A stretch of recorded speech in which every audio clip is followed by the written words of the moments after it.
Obrigado, queridos, pela acolhida. Essa é a quarta vez que eu venho aqui a Recife, segunda vez que eu venho a essa chácara. Talvez muitos não me conheçam, mas já estive num retiro em 2008. Pau d'Alho, o nome do lugar, é esse? 2008, lugar muito bonito. Me lembro com aquela casa com arcos, assim, uma varanda, né? Uma jaqueira, que é uma coisa que não é comum lá. E eu estou na expectativa de provar a jaca aqui, que eu nunca comi jaca. Já vi que tem uns que amam e outros detestam, então estou na dúvida, vou ter que provar para descobrir. Meu nome é Gilberto Daniel Pires, eu tenho 60 anos, sou casado, tenho 2 filhos, pedi para os irmãos colocarem aqui uma foto. Claro que essa foto é produzida de casamento, né? Então todo mundo fica... Eu estou dando... mais bonito ainda. Mas essa é minha esposa, Dalginara. Ela estava com passagem comprada para estar aqui, mas, infelizmente, em função da enfermidade do meu sogro, que está hospitalizado, ela não pôde vir. Até o meu voo saía às 11h20, até às 8 da manhã a gente tinha ainda uma possibilidade, mas não foi dessa vez. O Daniel, aquele que está de bigode ali, mas não está, ele só usou o bigode para esse casamento. Ele já veio aqui em 2018, ficou hospedado aqui 18 dias na casa do William e da Sheila, não aguentaram mais, mandaram embora. Tá? Ele ama muito a turma aqui, foi muito bem acolhido. O André ainda não veio, é o mais novo, está ali naquela ponta. E aquele lá atrás, lá para equilibrar, para não deixar tão bonita a foto, sou eu lá atrás.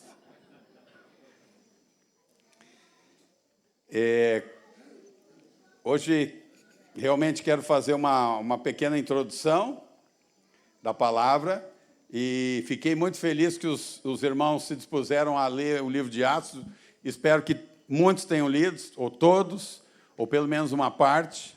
Esse é um livro muito importante, é um livro precioso para nós como igreja, porque nos evangelhos nós aprendemos sobre Jesus, sobre os seus ensinos, o seu poder, a sua obra por nós. Mas no livro de Atos nós aprendemos sobre a continuidade depois que Jesus foi levado ao céu. Nós estamos nessa condição. Jesus já subiu, Jesus intercede por nós, o Espírito Santo já foi derramado e agora nós estamos fazendo as mesmas obras que Jesus fez aqui na terra. Então esse é um livro muito importante para nós como igreja. Então nós vamos... hoje vou dar uma introdução, uma visão assim panorâmica sobre o livro, para destacar depois, nas manhãs, sobre alguns pontos chaves que a gente vai observar que se repetem nos capítulos de Atos e que são chaves, não usando aqui o nosso chaves, né, o William, mas chaves para a nossa vida como igreja. A igreja de Atos é uma igreja modelo. Ela não é uma igreja perfeita, ela é a igreja. Como nós, vocês aqui em Recife, não são uma igreja perfeita, vocês são a igreja. Vocês vivem com o sangue de Jesus sobre vocês, o Espírito Santo habitando em vocês, vocês vivem em amor, mas vocês também erram, mas vocês se perdoam, vocês se aproximam, vocês oram juntos, vocês avançam. Vocês veem problemas, vocês veem pessoas que de repente se afastam e pessoas que retornam para o Senhor. Essa era a vida da igreja em Atos e é a vida da igreja agora. Então, nós temos que olhar a vida da igreja hoje também com uma visão mais positiva. Nós muitas vezes somos muito críticos. Nós olhamos tudo com crítica. Falta isso, falta aquilo outro. Com certeza tem muitas coisas que nós precisamos. Mas a igreja, no início, lá também precisava. Mas ela foi aprendendo na caminhada com o Senhor. Então, se alegrem que vocês estão no caminho certo. Eu sei, posso dizer isso porque eu acompanho, porque conheço o Ion há bastante tempo, e às vezes a gente escuta os testemunhos do que Deus está fazendo aqui entre vocês. Conheço os presbíteros de vocês, conheço alguns líderes, e sei que vocês estão no caminho do Senhor, vocês estão no caminho certo.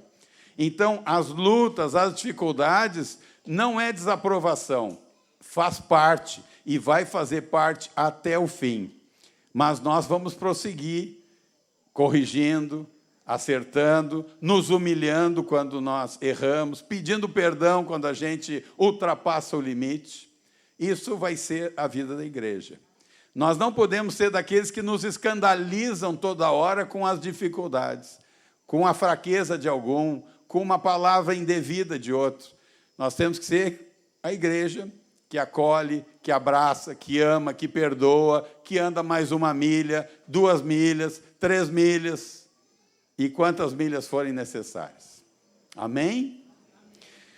O livro de Atos, amados, ou, em geral, os livros da Bíblia, quando o autor escreveu, ele não tinha ideia de que estaria entre nós hoje.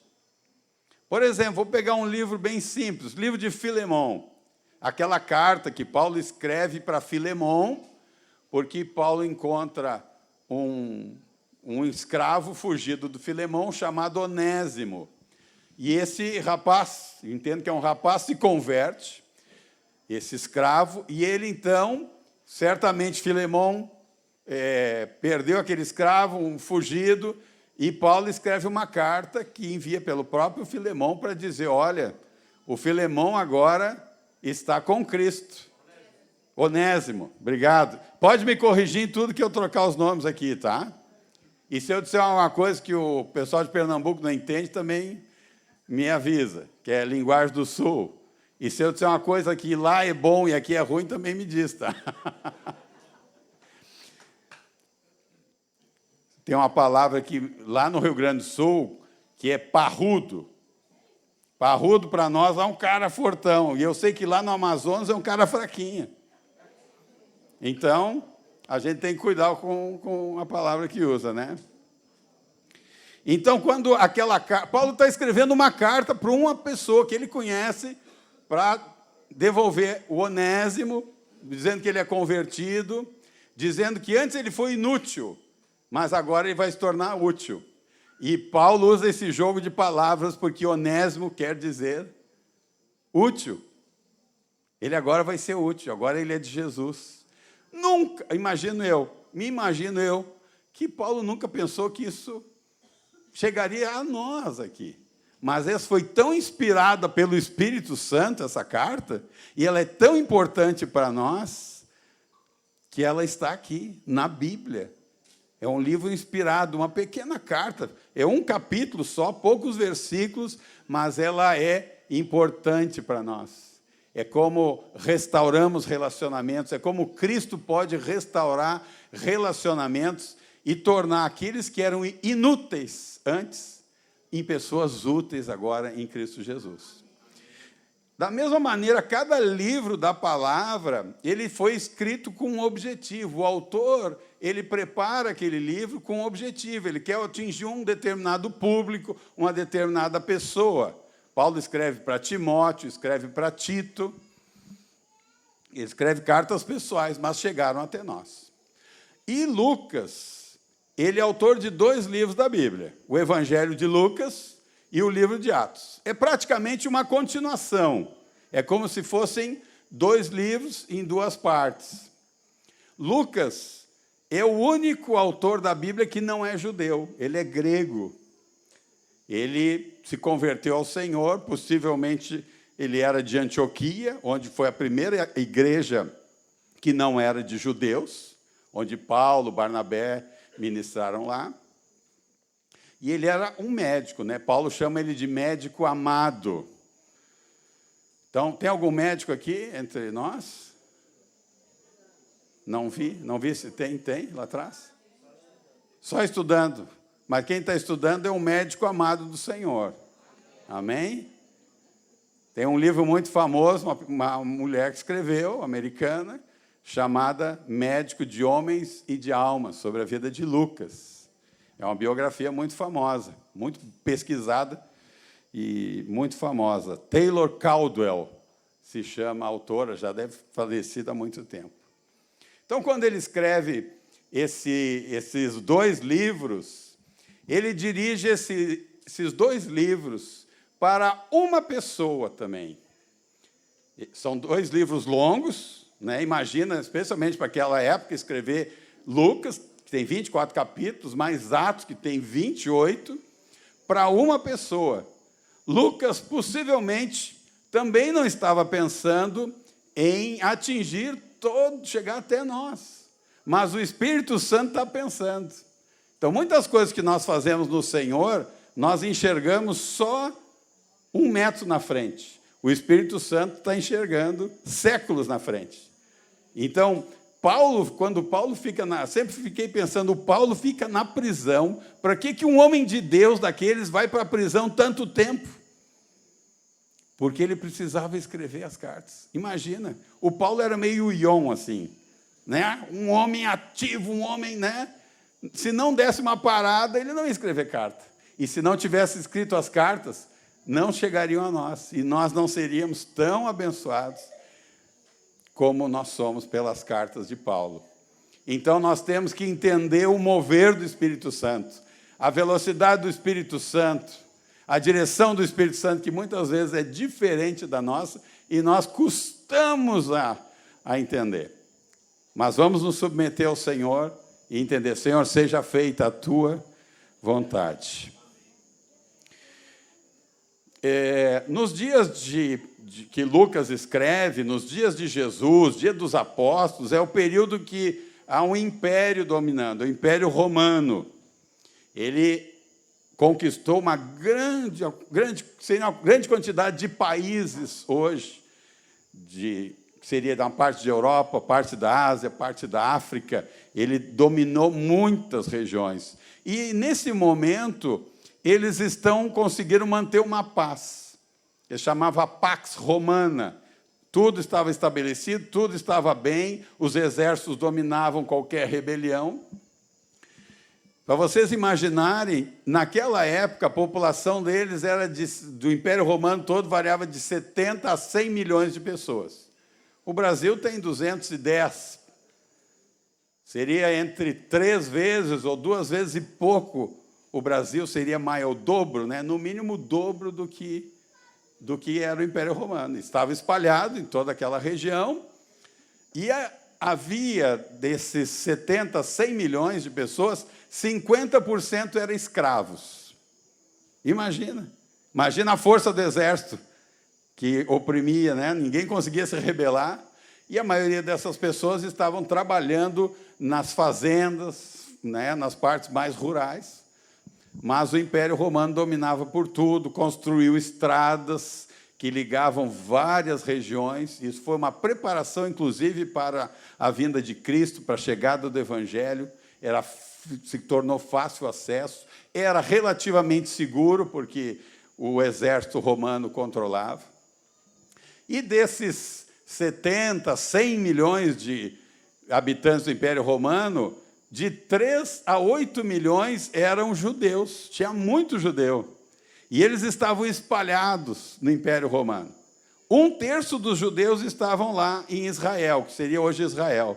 E os outros 2/3 estavam espalhados. É o que eles chamavam os judeus da dispersão. Já devem ter lido, né? Judeus da dispersão, estavam espalhados.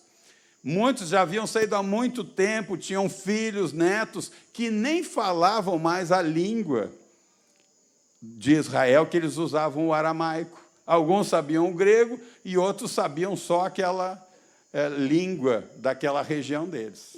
Então, vocês leem ali, por exemplo, no dia de Pentecostes, que havia pelo menos 16 nações no dia de Pentecostes. Jerusalém era uma cidade relativamente pequena, que tinha uns 60 mil habitantes. Qual é a cidade aqui na redondeza que tem cerca de 60 mil? Lembra de alguma? Aqui é tudo megalópolis, né? Tudo... Gravatá? Gravatá, 60 mil. Oi? Mais ou menos. É mais?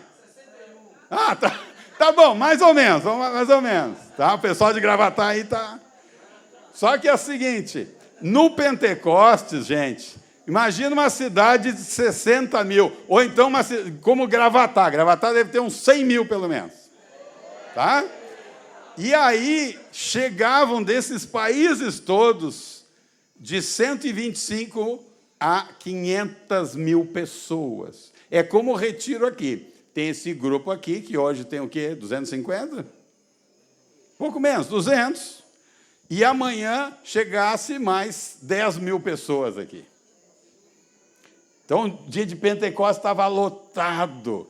Era gente que não conseguia transitar. É que nem as festas que tem aqui, que disseram que é 1 milhão de pessoas, 2 milhões, sei eu, né?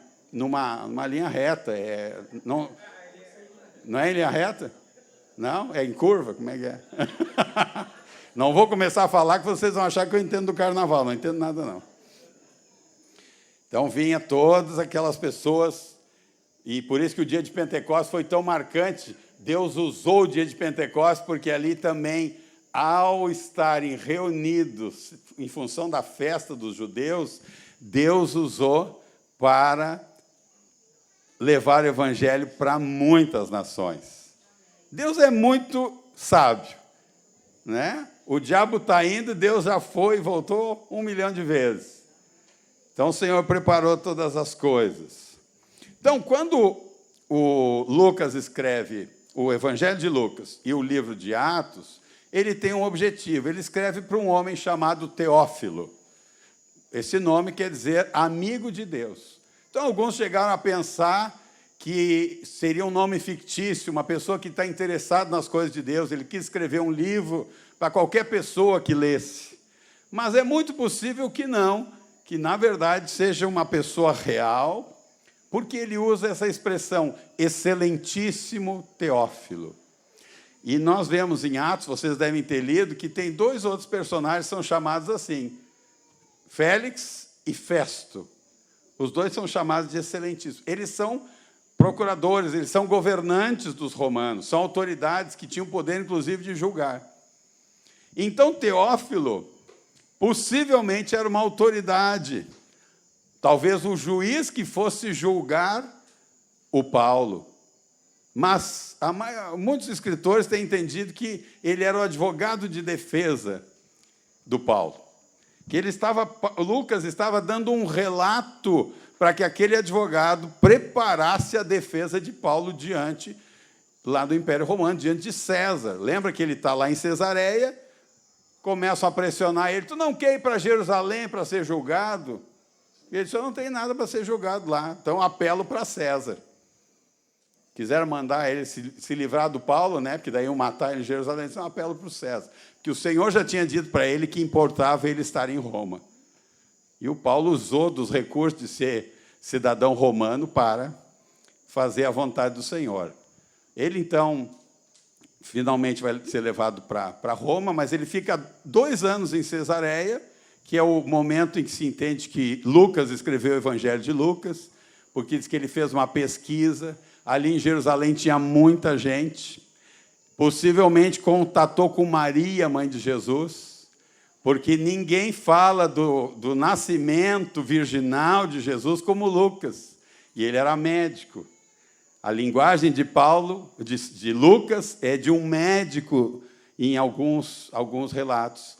Até quando ele fala, eu acho que é da sogra de Pedro, todo mundo fala da febre. Ele diz uma febre alta, porque Lucas era médico, ele tem uma linguagem mais técnica.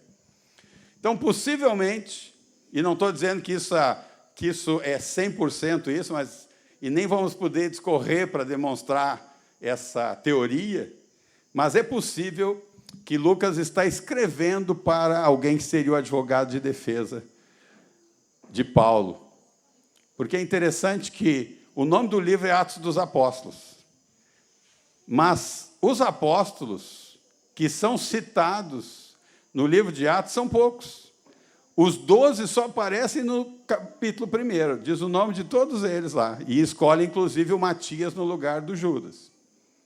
João, o discípulo amado, só aparece 2 vezes.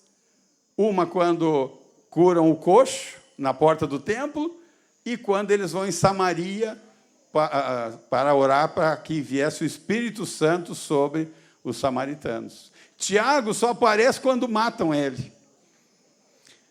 Já Filipe e Estevão, que não eram, o Filipe esse aí não é, o apóstolo, seria um diácono, vamos simplificar, e Estevão, que era dessa equipe, eles aparecem mais do que muitos apóstolos que nunca se ouviu falar. Não se fala de Mateus, por exemplo, de Tomé.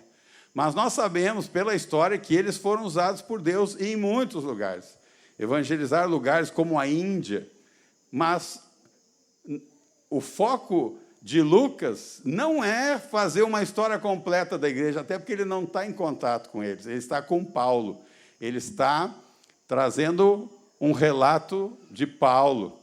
Então, ele vai desde o início, foca primeiro em Pedro, e praticamente 2/3 do livro depois é sobre Paulo. E uma boa parte final é sobre a prisão de Paulo. Paulo está preso, chamam ele, ele fala com Félix, ele fala com Festo, ele fala com Agripa. E é interessante que, quando termina o relato, Lucas não fala se Paulo foi absolvido ou não. Seria normal ele dizer, olha, no final, ele foi para Roma e tal, foi absolvido. Então, por isso, esse é mais um elemento que se entende de que aquilo era uma defesa, porque até ali ele escreveu, quando ele estava em Roma, alugou uma casa, ficou lá, ele entregou o relatório para o advogado, e o advogado deu encaminhamento, e, de fato, pelos indícios que tem na palavra, Paulo foi absolvido. Então, essa é a possível dessas duas, do Evangelho e do livro de Atos, esse é o possível objetivo que Lucas teve.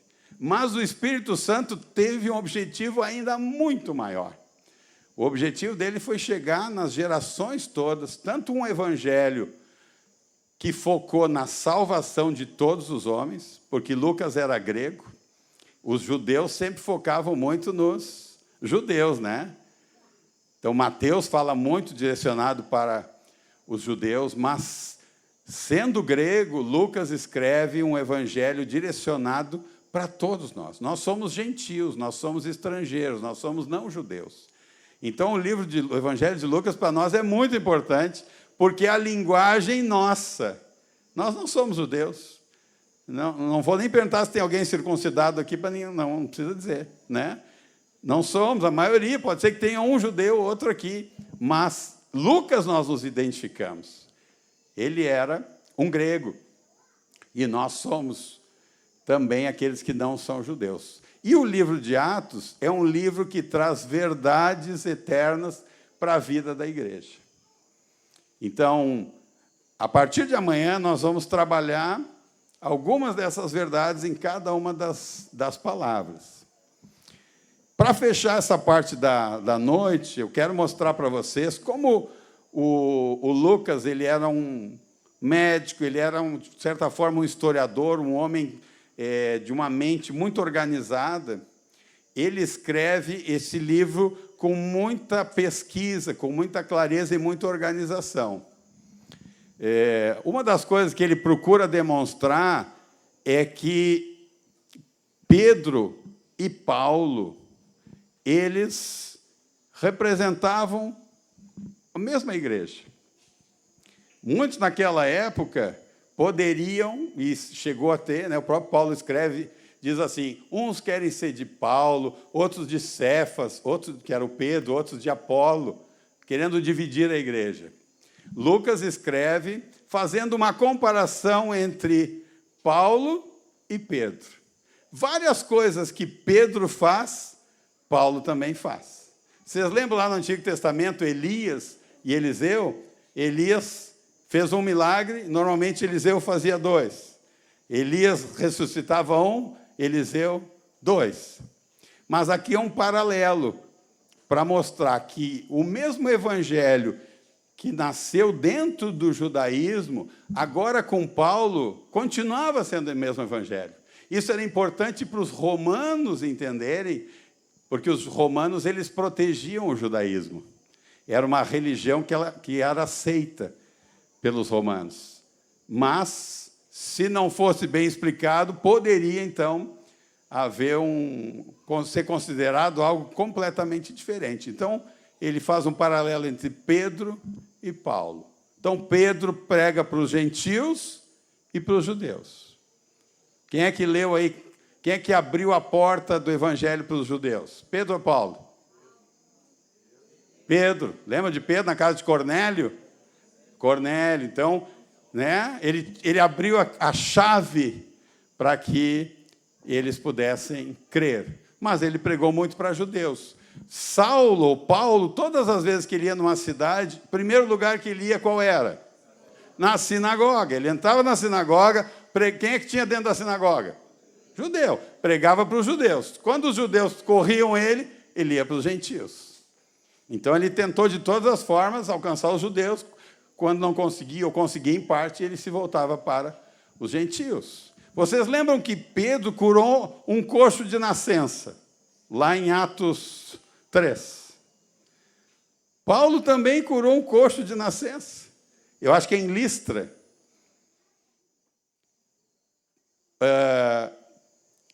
Pedro ressuscitou quem? Dorcas. Paulo ressuscitou? Aquele guri que caiu, que estava sentado ali. Eutico, isso aí. Então, ressuscitou.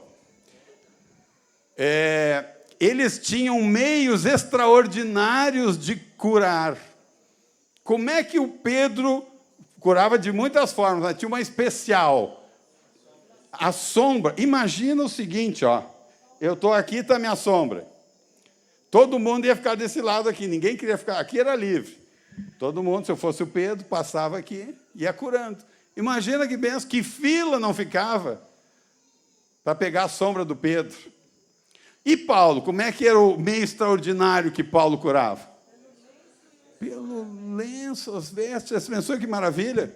E aqui, ó, eu sou um cara antigo, então eu uso esse lenço ainda. Não é para suar o nariz aqui, tá? Mas Deus usava até essas coisas. Vocês lembram de Eliseu?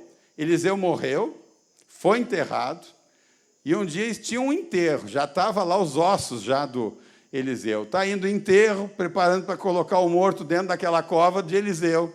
Ou não, nem era a cova de Eliseu, estava levando para enterrar. E vem os inimigos.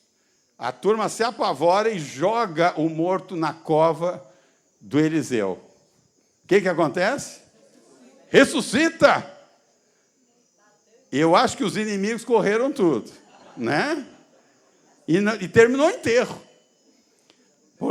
Que bênção, né? Então, Deus usa meios extraordinários. Os dois não permitiram receber adoração. Cornélio se prostrou diante dele.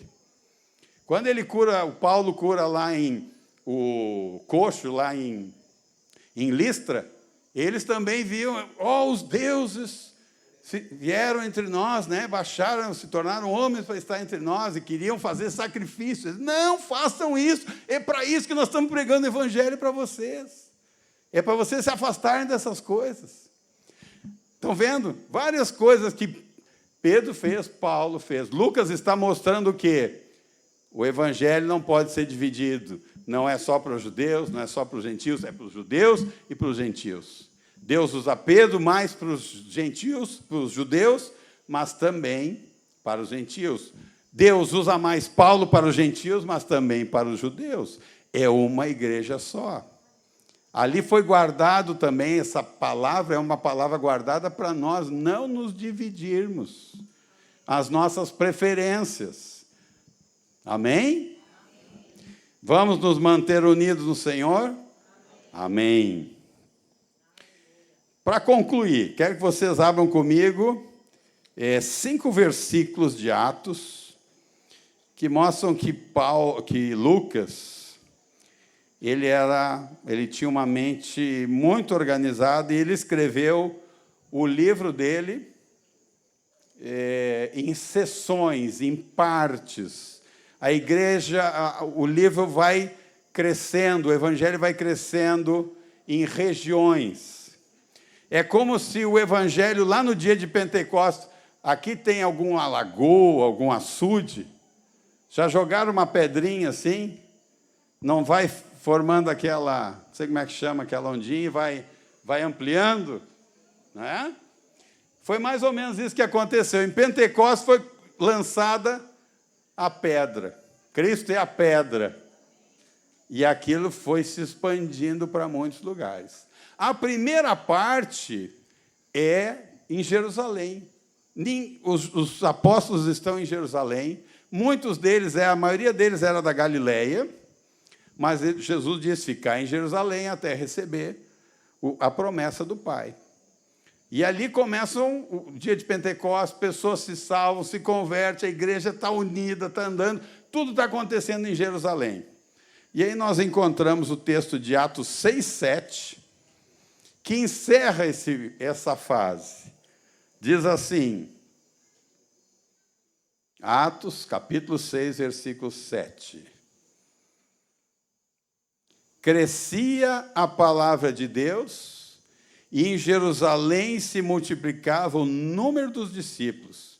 Também muitíssimos sacerdotes obedeciam à fé. Isso é Jerusalém, é os judeus. O evangelho está, a igreja está crescendo, a palavra de Deus está crescendo, está se multiplicando o número dos discípulos. Isso aqui é como uma conclusão que Lucas faz dessa primeira sessão.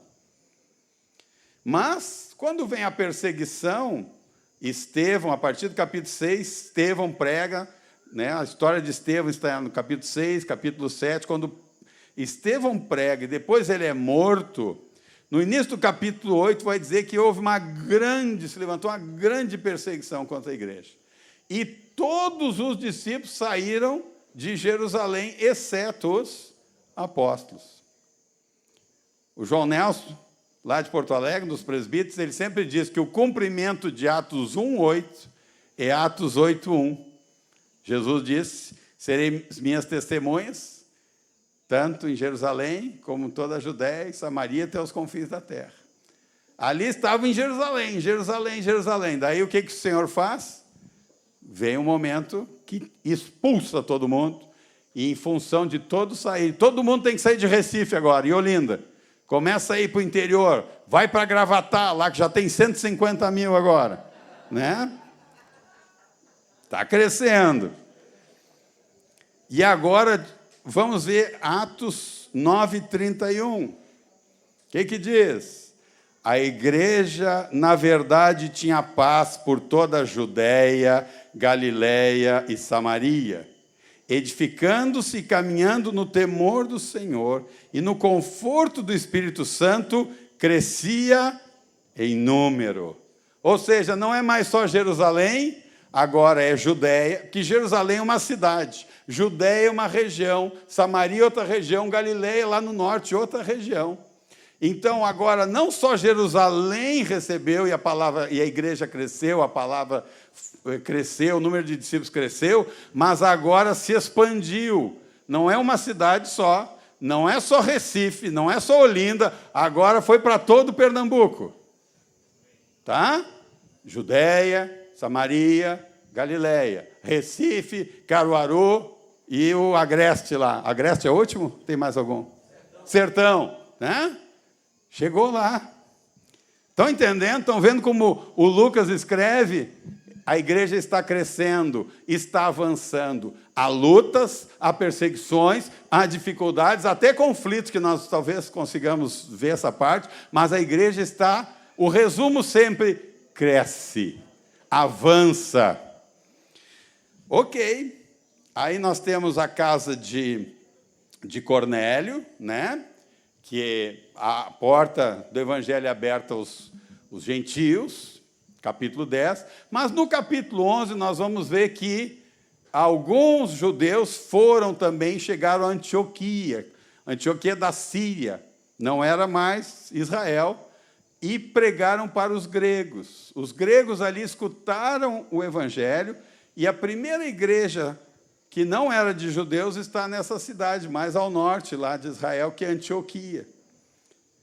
Eles mandam Barnabé para lá, Barnabé busca o Saulo, que está em Tarso, e eles começam, junto com outros profetas e mestres, a cuidar da igreja naquela região. A igreja está crescendo.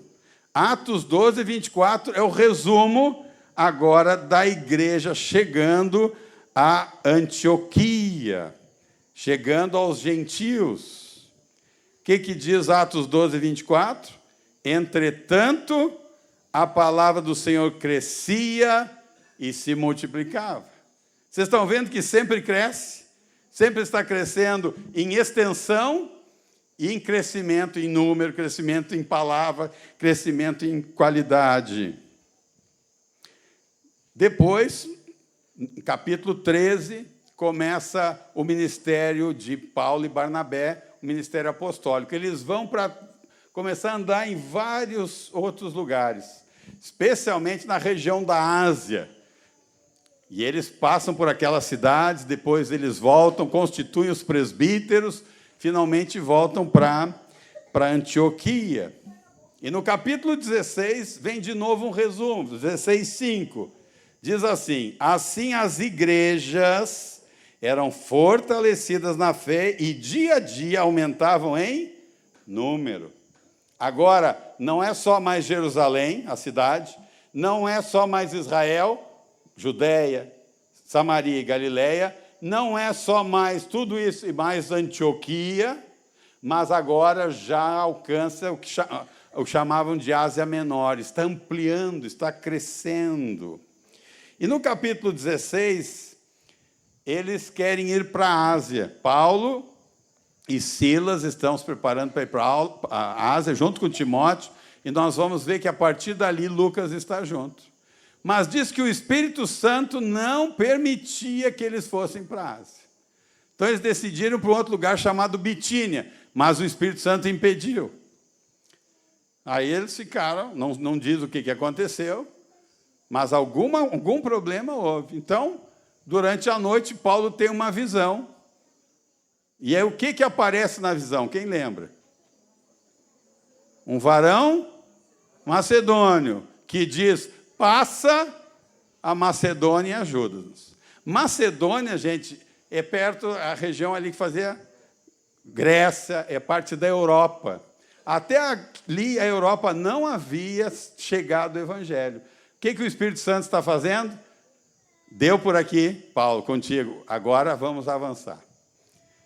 E aqui, então, começa o avanço da igreja para a Europa. Então, ele vai em Filipos, a primeira cidade europeia ali, e começa a pregar o Evangelho. Vocês lembram que em Filipos eles são presos, são açoitados, mas enquanto, durante a noite, Paulo e Silas oram e cantam louvores, o que acontece? Terremoto. São livres, o carcereiro é salvo, e depois toda a história da saída deles daquela cidade, e continuam avançando. E no capítulo 19, versículo 20, de novo um resumo. Assim a palavra do Senhor crescia e prevalecia poderosamente. Mais um resumo. Saiu de Jerusalém, alcançou Israel, foi para os gentios, foi para a Ásia Menor, foi para a Europa, e a partir do Atos 19 e 21, começa todo o processo em que Paulo vai ser enviado para Roma. Roma é a capital do império. Ele passa aquele tempo preso, ele tem que fazer depois uma viagem de navio, tem aquele naufrágio, lembram?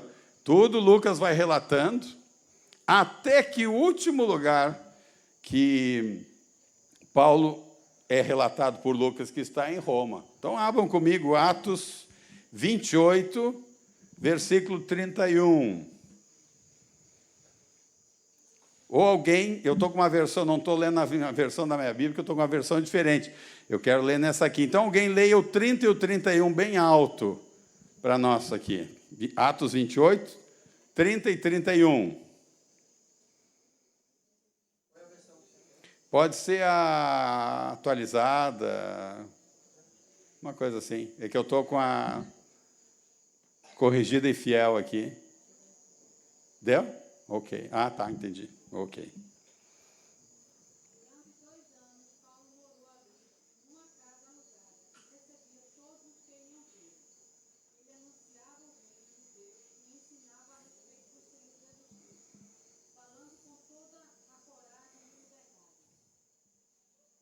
Amém.